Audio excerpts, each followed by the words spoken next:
Construyendo la Verdad, este 11 de julio del 2018, 4 Canil para el calendario maya. Su servidor, Benito Balán, lo saluda. Y Manuel de Anda, servidor de ustedes. Bien, ahora tenemos el tema que hemos titulado La revolución de las conciencias, retomando el dicho de Andrés Manuel López Obrador, nuevo presidente electo de nuestro país, en ese histórico discurso que hizo en el Zócalo de la Ciudad de México hace 10 días, y que llamó a todo esto una revolución de las conciencias. Vamos a abordar ese tema. Muy bien, bueno, yo creo que primero hay que tratar de estar muy conscientes que realmente actualmente pues estamos en una revolución de las conciencias.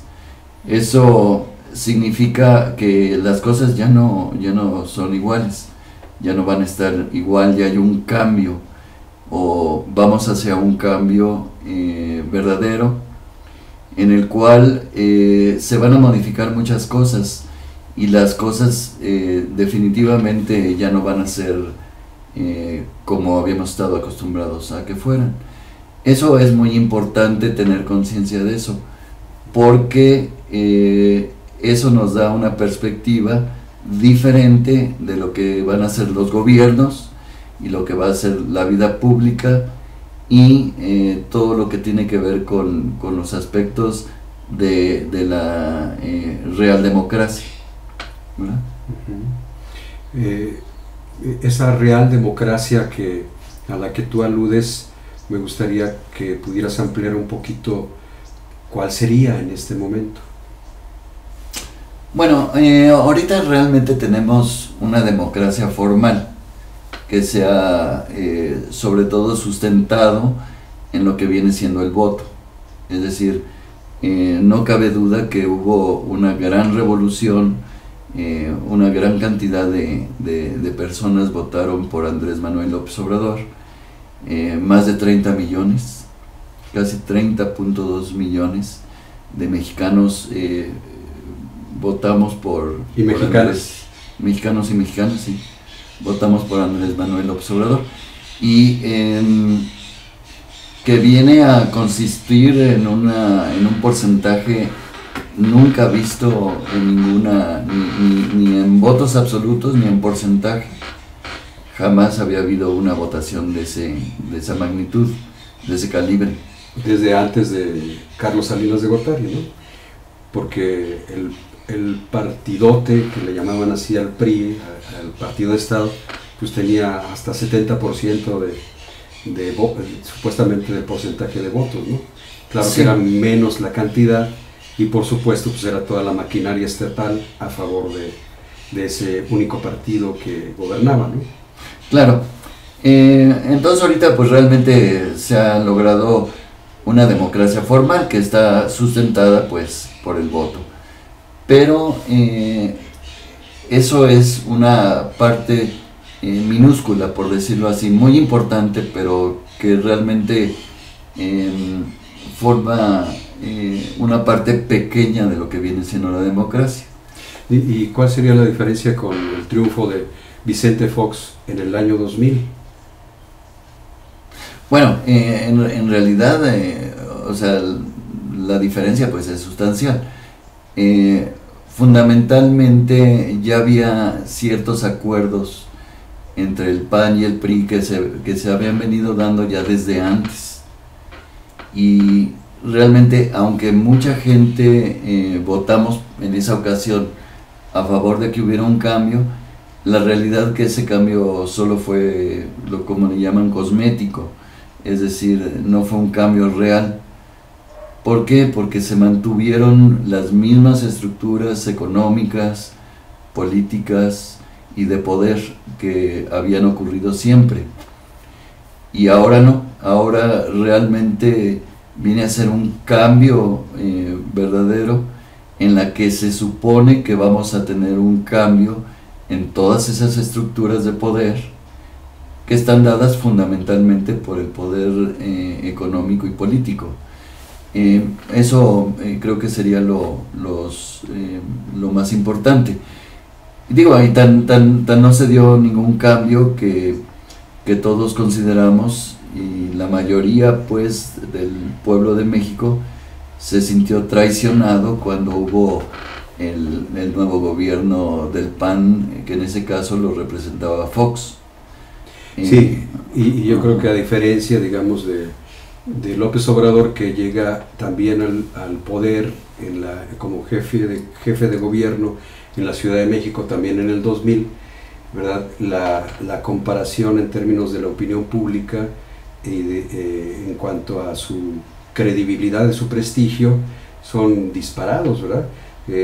López Obrador obtiene, creo que más allá del 60 al 80% de prestigio, ¿no? en las encuestas de salida de su gobierno, Claro. Mientras que Fox, pues no recuerdo la cifra exacta, pero nada que ver con eso. Sí, muy bajo.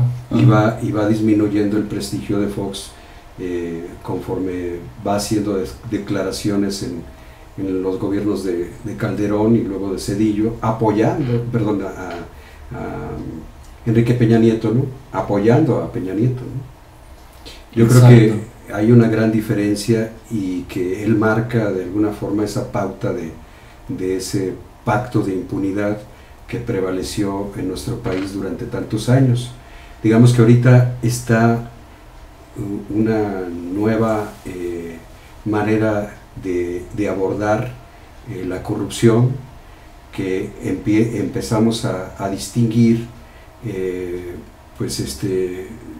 con un triunfo completamente innegable, ¿verdad? Un triunfo arrasador por parte de la ciudadanía, ¿no? De la participación ciudadana. Exacto. Que como considerábamos la vez pasada, no solamente fue Andrés Manuel el que ganó, no solamente fue Morena la que ganó, sino fundamentalmente fue el pueblo que de una manera anteriormente apática o no participativa se sumó, ¿verdad? De una manera masiva y participó organizada y de una manera pacífica para poner en ese lugar a Andrés Manuel y a Morena, ¿no?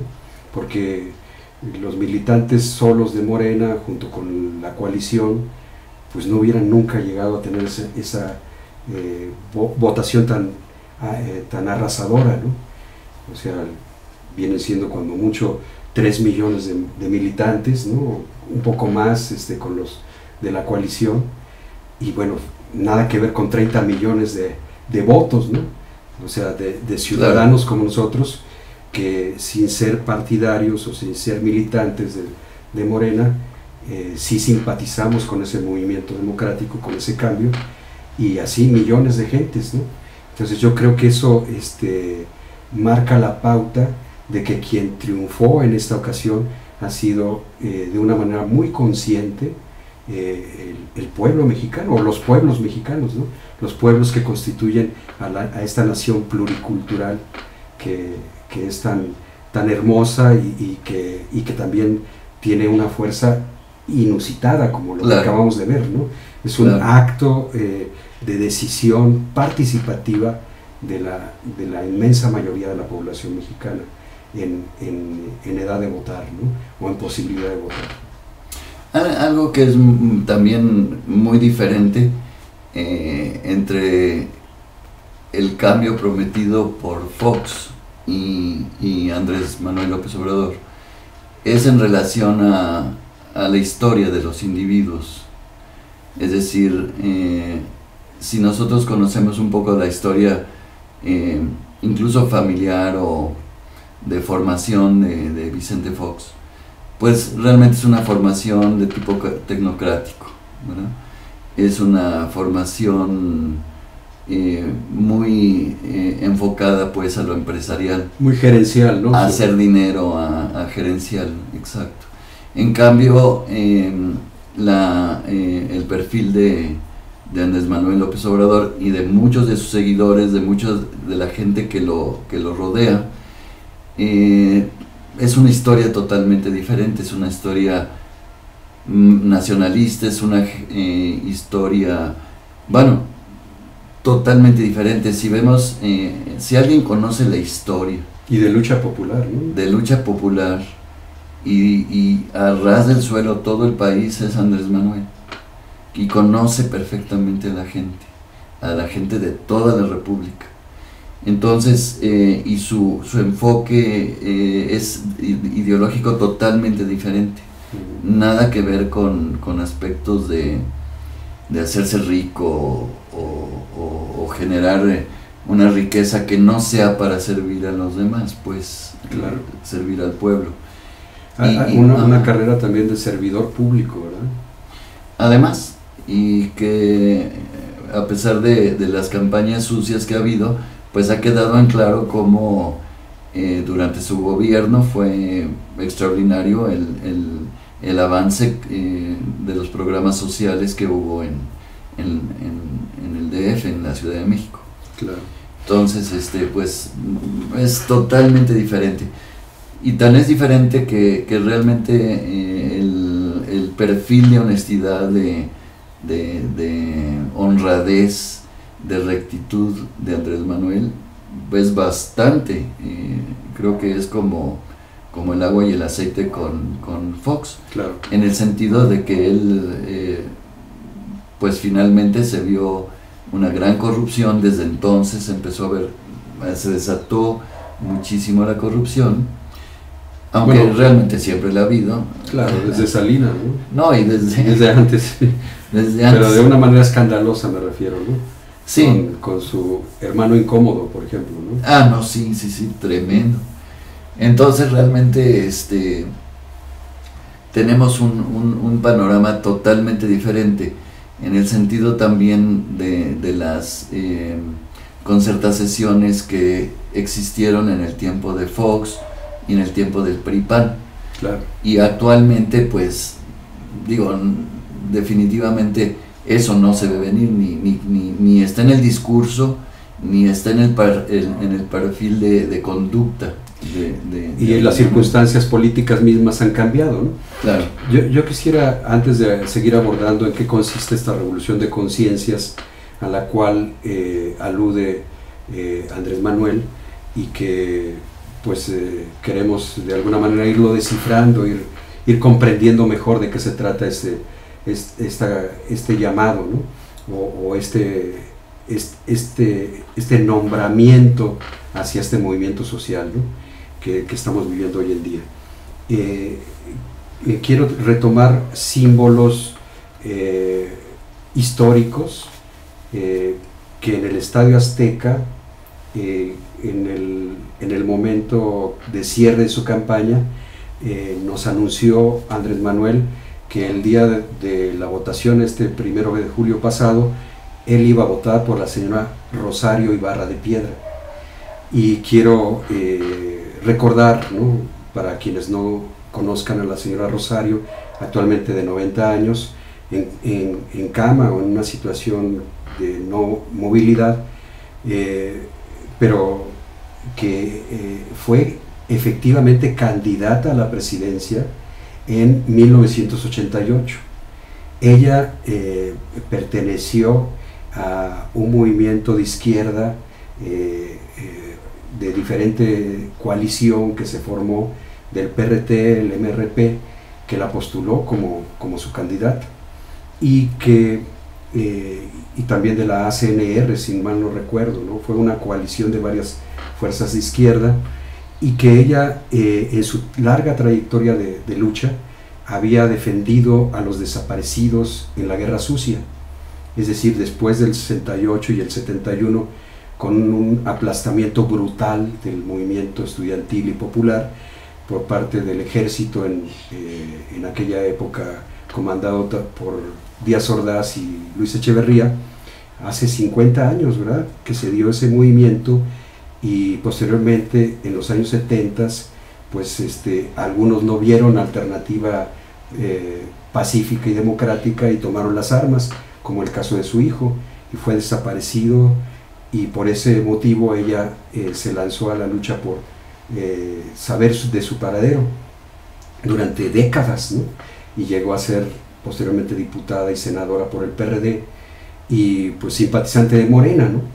Sin embargo, a mí me parece que el símbolo es muy fuerte en términos de todo el legado y de la herencia histórica de luchas democráticas por las libertades democráticas de nuestro país, que vienen desde hace 50 años.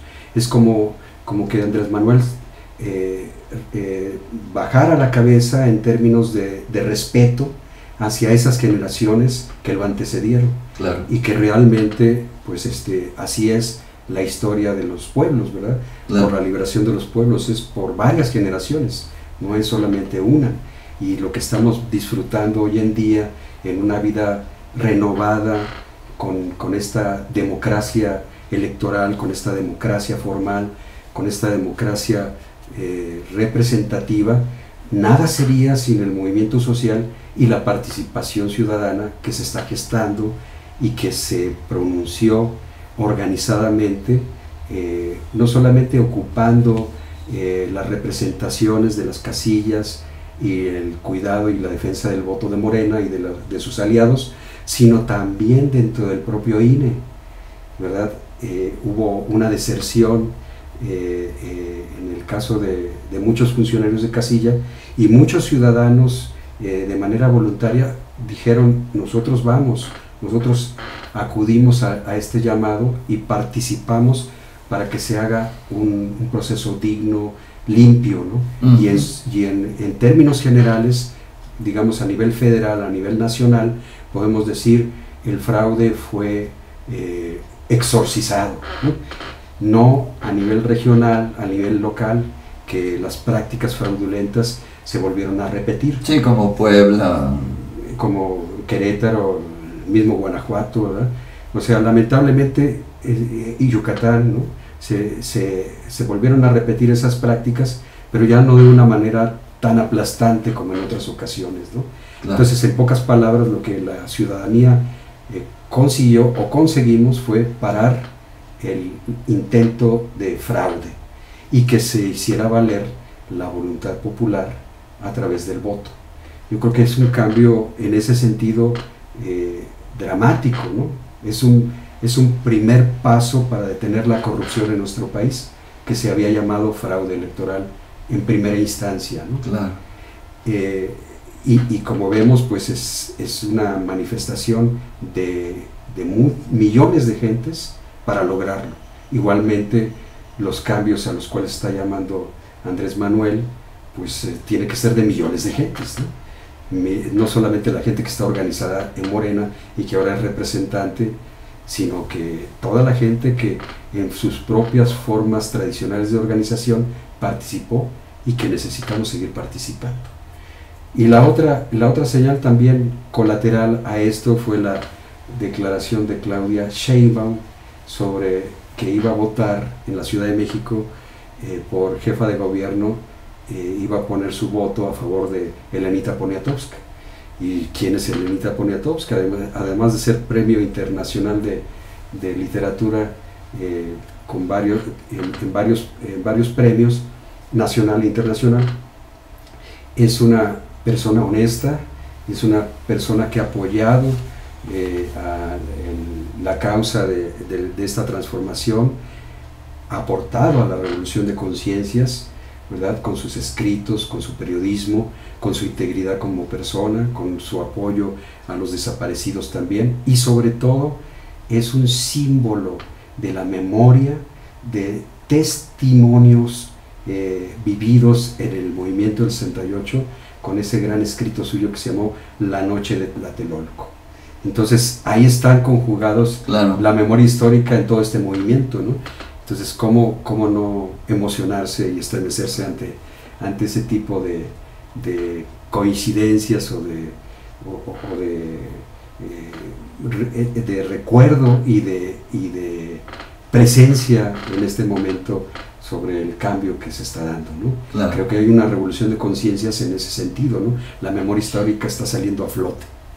Claro, es muy importante, o sea, reforzar pues esa conciencia de la revolución de las conciencias, en relación a la perspectiva histórica, porque los cambios no se están dando de una manera como caídos del cielo, sino que hay toda una historia de vida, claro. Hay toda una historia social relacionada con una lucha que se ha venido dando desde hace mucho tiempo. En este sentido creo que bueno, el hecho de que ahorita tengamos esta nueva forma de gobierno, pues es una nueva luz, una esperanza, una confianza a que haya un derrotero diferente de nuestro país, que bien se lo merece, ¿verdad? Claro. Es decir, que tengamos un país pues como todos lo queremos, ¿no? Claro. Para no redundar de todo lo que, de nuestros ideales de país que tenemos como patriotas, como personas nacionalistas, que ya no queremos tener la bota encima ni de gente que está dentro del país ni de gente que está fuera del país. Claro. Ya no queremos botas encima, Claro. queremos votos. Queremos votos. Entonces, sí es muy importante, o sea, ante esta nueva situación de esperanza, tener en cuenta que no estamos acostumbrados a la democracia. Es decir, a reserva que tú me corrijas, pero pues prácticamente México, excepto cuestiones muy marcadas, muy puntuales, México nunca ha vivido un régimen democrático. De hecho, el régimen revolucionario nunca fue democrático, o muy pocas veces tuvo visos de ser democrático, de no ser cuando Lázaro Cárdenas, Madero. Claro. Y y antes de eso veníamos de una situación, bueno, en la época independiente pues hubo muchos problemas políticos y económicos en el país, pero antes de eso, durante cientos de años vivimos un régimen virreinal, ¿verdad? Y de caudillos, de la independencia y luego de la revolución. Claro. Entonces no estamos acostumbrados, nosotros estamos llegando a un aspecto democrático pues apenas a partir ya de una manera formal a partir del 1 de julio. Obviamente que necesitamos trabajar entre todos para que realmente la democracia no sea nada más formal, es decir, a través del voto, sino que se transforme en una democracia participativa, claro, en una democracia social, en donde comunitaria, donde realmente los beneficios de las democracias pues realmente se vean reflejadas en la vida de todos los mexicanos. claro. Y de todos es de todos. Sí, yo creo que es una gran oportunidad que se está abriendo en nuestro país. Es un hecho histórico, inédito, ¿verdad?, lo que está sucediendo, y yo veo que sí se está configurando una transformación social, pero todavía no se da como tal. En este momento yo lo veo como una revolución política, ¿verdad? Está revolucionando el esquema de partidos, está revolucionando el término del fraude, ¿no?, como práctica común de hacer política en nuestro país. En ese sentido es una revolución política profunda, ¿no? Pero falta la parte social, es decir, esa transformación que se está dando en las conciencias nos puede llevar justamente a una transformación social, y en esa transformación social yo veo que el motor no es ya solamente la representación, sino la participación, que la democracia mexicana pueda incluir formalmente a la democracia representativa y a la democracia participativa, donde la consulta ciudadana, la iniciativa popular, el referéndum, el plebiscito y otras formas de organización ciudadana, ¿verdad?, sean los consejos ciudadanos, sean justamente el nuevo mecanismo de organización que permita que el conjunto de esos 30 millones de habitantes, y más allá de los 30 millones de habitantes, aquellos que no votaron a favor de López Obrador, pero son mexicanos y mexicanas tan dignos y tan merecedores de una democracia como los que votamos a su favor. Claro. Yo creo que esos mecanismos son los que van a facilitar que se dé ese tránsito a una transformación social, donde la democracia no sea solamente política, sino sea una democracia social. Claro. Y añado lo de la democracia comunitaria, en el sentido de que los pueblos que formamos parte de la nación pluricultural de nuestro país tienen formas tradicionales de usos y costumbres para organizarse y hacer gobierno, y esas formas están legisladas estatalmente. Lo que se requiere ahora es que formalmente, de manera nacional y constitucional, como han sido la lucha por los acuerdos de San Andrés desde entonces, cuando se dio la insurrección zapatista, y la mediación por la paz del obispo Samuel Ruiz con Manuel Camacho, ¿verdad?, que participaron por parte del gobierno, y el ZLN, y se convirtió en una propuesta y una bandera de lucha de esos pueblos por hacer una ley federal que proteja la democracia comunitaria. Claro. Y yo creo que eso es lo que está llamado el gobierno actual de López Obrador y de Morena, de abrir esos cauces de la democracia social que tú decías, ¿no?, tanto participativa como comunitaria. Y entonces sí estaremos ante la gran transformación social que hemos anhelado, y que no se va a dar por obra y gracia del señor presidente, ¿sí? Claro. No se va a dar porque seamos mayoría en la Cámara. Claro. O sea, se va a dar porque la participación ciudadana que se volcó a las urnas y consiguió estos cambios de manera políticos, ahora se convierta en una transformación de tipo social y económico, por supuesto, ¿no? Claro, y para eso necesitamos la participación de todos, es decir, lo que tú acabas de decir, es decir, no solamente los que hayan votado por Morena, sino ya tenemos que vernos como hermanos mexicanos, ya quitarnos las barreras de los partidos y realmente unirnos y trabajar en conjunto, y lo que muchos dicen, o sea, exigir a los gobiernos, o sea, tenemos que crear lazos y una comunicación muy continua, muy directa con nuestros representantes en las cámaras, con el objeto de que estemos vigilando lo que hacen, y además seamos entes que exijan pues lo que debe de hacerse y que nos estén escuchando. Y para eso se necesita una sociedad organizada, no una sociedad atomizada. Claro. Sino que realmente tenemos que estar unidos y organizados, y todos en general, tanto de los que estén por el PAN, por el PRD, si todavía subsiste, o el PRI, es decir, ya ir hacia otro camino en donde realmente nos conformemos como una sociedad que gobierna a través de sus gobernantes. Como decían los zapatistas, ¿no?, el mandar obedeciendo. Claro, por supuesto. Es decir, el gobernante tiene que obedecer al pueblo, y eso no hay de otra.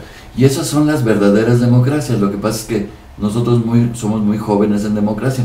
Prácticamente, bueno, el modelo democrático americano vino a implantarse en México.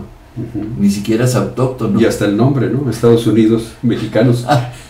Ni siquiera es autóctono. Pero bueno, yo estoy convencido que es una forma bastante adecuada, pues, de gobernar un país, y que si se logran realmente los ideales de la democracia, que realmente se tengan países progresistas, donde no haya tanta desigualdad, donde la mayoría de la gente se vea beneficiada, como en los países europeos, o en los mismos Estados Unidos, o en Canadá, en donde, pero en especial en los países europeos, donde ellos, el ciudadano se siente gobernante.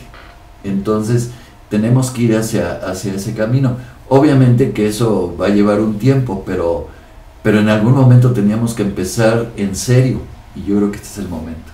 Claro, el poder convertir este estado, que en algunos casos ha sido fallido, o por lo menos local o regionalmente lo ha sido, convertirlo en un estado de derecho, no es obra solamente de los funcionarios públicos, por muy honestos o por muy servidores públicos que sean. Es una obra de todo un pueblo. Claro. Por eso llamamos este estadio o esta etapa que estamos viviendo como revolución de conciencias, donde la política no está restringida solamente a los profesionales de la administración pública, sino que necesitamos interactuar toda la ciudadanía en diferentes iniciativas de participación política y social, ¿no?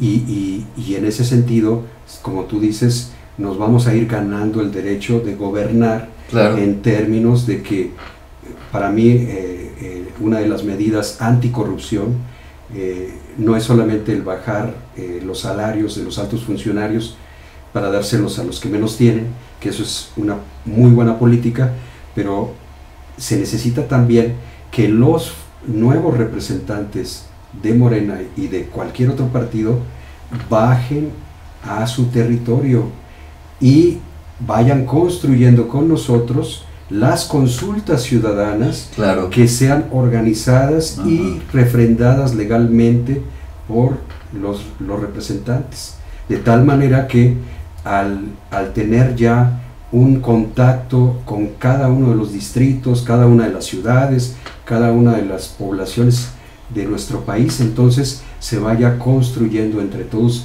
ese estado de derecho, ¿verdad? Porque tanto ellos tienen el derecho y la obligación de servir, ¿verdad?, como nosotros también la tenemos, nada más que desde otro espacio, otra función, ¿no?, que no es ser funcionarios, sino es ser profesionales, ser trabajadores, ser campesinos, ser estudiantes, qué sé yo, ¿no? Sí, pero ya no estar trabajando y viviendo en forma individual, sino tenemos que organizarnos, claro, tenemos que comunicarnos, que formar organización, formar grupos, en donde tengamos la posibilidad de comunicarnos de manera continua con los gobernantes. Ahora, es muy importante lo que mencionas, es decir, el ir verdaderamente hacia un Estado de Derecho, porque cuántas veces no oímos de los presidentes el Estado de Derecho, y cuántas veces nos dimos cuenta que eso era una falsedad, que era pura demagogia. Entonces, es muy importante, o sea, ¿cómo constituir el Estado de Derecho? Bueno, en primer lugar, no hay que minimizar la corrupción. Claro. Es decir, entre todos tenemos que combatir la corrupción. No podemos permitir, no está permitido en México la corrupción. Ese es un principio en el que todos tenemos que estar de acuerdo. Ahora, ¿por qué es importante? Mira, a nivel mundial se supone que la corrupción constituye el 2% del Producto Interno Bruto de todo el país, de todo el mundo. Pero en México es el 10%. El 10%, 10%. de se va por el caño de la corrupción. Entonces es muchísimo dinero, muchísimos recursos, que no es más que trabajo acumulado de la gente, el dinero, que tenemos que hacer uso con mucho cuidado de ese dinero. Claro. Ajá. Que tiene que ver no solamente con los funcionarios, sino con los traficantes de influencia, ¿no? Es decir, claro, sí. Empresarios cómplices y al servicio faccioso de ciertos grupos de poder, ¿no? Claro. Y que constituyen lo que se llamaba la mafia del poder. Ahora ya hay una transición porque ya no están en ese poder político a sus anchas, empiezan a ser desplazados con este triunfo, pero pues efectivamente si no conocemos las vías alternativas ante todo esto y no participamos, pues se puede volver a reproducir. Claro, entonces todo ese el Estado de Derecho pues tiene que ver con el combate a la corrupción, tiene también que ver con que no se permita la impunidad. Es decir, definitivamente si alguien comete, tiene que haber rendición de cuentas. Si alguien comete una falta como las que hemos visto por cientos en estos últimos años de los funcionarios públicos que se han robado dinero, pues tiene que haber no venganza, pero tiene que haber justicia. Claro. Es decir, y eso ni modo, se tiene que aplicar de todas el Estado de Derecho. Igualmente a los criminales, ¿verdad? Haciendo la diferencia entre aquellos que cometieron delitos graves, ¿no? De lesa humanidad, ¿no? contra las personas o contra las comunidades y la población que se hizo cómplice debido a la amenaza, debido a la extrema pobreza en que vivían. Claro, ¿verdad? por supuesto. Entonces ahí hay que diferenciar y yo creo que por ahí va la estrategia también, una visión mucho más amplia y social a considerar de esos habitantes que son cientos de miles, según he escuchado, ¿no? Claro, o sea, lo que pasa en Guerrero, ¿no? Uh-huh. Guerrero es uno de los países, es uno de los estados más pobres que tenemos. Uh-huh. Hay gente que, o sea, vamos, se vienen a los campos de aquí de Guanajuato Uh-huh. a trabajar por cantidades mínimas de dinero que les pagan los productores de, por ejemplo, de chile, de diferentes hortalizas, por ejemplo. ¿Tú has estado ahí? Sí, y se vienen porque allá en Guerrero no tienen forma de subsistencia. Entonces, una forma de subsistir en la migración es precisamente, bueno, por un lado la migración o sembrar lo que les piden los narcos. Entonces, esa gente que en determinado momento llega a la cárcel por hambre, ¿verdad? Uh-huh. No se le puede tasar igual que aquel que fue que hizo, que es organizador de toda el... que por maldad, sí, o sea, claro, que nada más por un interés económico o simplemente por una gran maldad que existe en esta gente, o sea, no se les puede tasar con el mismo rasero, pues. Claro. Tiene que haber una justicia que sea bastante discriminadora de las diferentes situaciones que hacen que una persona caiga en un delito determinado.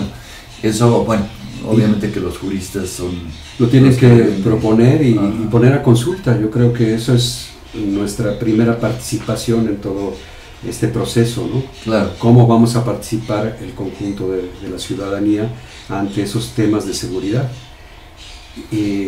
Yo creo que vamos cerrando, ¿sí te parece? Pues ya nada más tocamos, si gustas, algunos peligros latentes que hay. Bueno, ya lo estamos nombrando, pero adelante, sí, en el siguiente. Bueno, en primer lugar, un peligro, bueno, está constituido por la falta de confianza de décadas, de cientos de años en los gobiernos. Uh-huh. Es decir, la gente no se la cree. A veces inventan incluso hasta historias relacionadas con fraudes y por lo que quedó Morena y todo eso. Cosas absurdas totalmente. Entonces tenemos que ir tomando conciencia de la realidad. Claro. Otro punto que es muy importante es el aspecto de las fuerzas retrógradas, ¿verdad? Que van a querer que todo regrese a como estaba. A comprar voluntades, ¿verdad? Exacto. Y eso, sobre todo las fuerzas que son oligarcas, o sea, los que han ejercido las oligarquías. El poder económico particularmente, ¿no? Exacto. Entonces van a querer que las cosas no se muevan, que sigan como siempre, que el salario mínimo siga siendo mínimo, que se siga explotando al trabajador, que se siga creando enorme riqueza a espalda de los demás mexicanos pobres, en fin, y eso tiene que cambiar, no puede seguir igual. Entonces hay que estar muy atentos, a pesar del gusto y la alegría que tenemos de ver, vamos, ahora sí que, como dicen, una luz al final del túnel. Claro. ¿Verdad? Tenemos que estar muy atentos a esas fuerzas retrógradas, ¿verdad? Sí. Y con la confianza también hemos recorrido ese túnel de 50 años, finalmente encontramos esta luz del cambio de conciencias que nos llevó al triunfo electoral y ahora se abre una nueva etapa, es un nuevo ciclo, no todo está oscuro, ya hay luminarias por donde caminar, claro, pero hay zonas oscuras innegables, ¿no? Y que la única forma de aclararlas es con nuestra propia participación. Eso es lo que con lo que yo terminaría y llamaría pues a todos nuestros conciudadanos a que lo hiciéramos, ¿no? Muy bien, entonces pues también ya vamos cerrando, nada más básicamente hacer un llamado pues a la unidad de los mexicanos, a que todos estemos unidos, a que todos participemos de estos nuevos gobiernos que va a haber, porque es en beneficio de nosotros mismos. Es decir, no podemos ya dejar la política en manos de los políticos, tenemos que hacer la política que esté en nuestras manos, que nosotros seamos los que gobernemos, es decir, nosotros como ciudadanos, que ya tenemos a nuestros representantes, pero hay que vigilarlos, hay que estar muy atentos, hay que llamarlos también, ¿no? Llamarlos y estar en comunicación. Entonces yo creo que son aspectos fundamentales que no podemos olvidar, y algo muy importante es que nos estemos ilustrando en lo que viene siendo la teoría política. Es muy importante. Claro. Que nos estemos ilustrando, que estamos aprendiendo, que estemos... y en la filosofía ética, ¿no? Ah, claro, sí. Eso es fundamental, o sea, sin ética no hay democracia, ¿verdad? Claro. Un país democrático es un país ético, un país sin corrupción es un país ético, es decir, tenemos que ir hacia esos dos aspectos, la filosofía política y la filosofía ética. Exacto. Pues muchas gracias por habernos escuchado. Muchas gracias a todos ustedes, soy Manuel de Anda, servidor Benito Balán.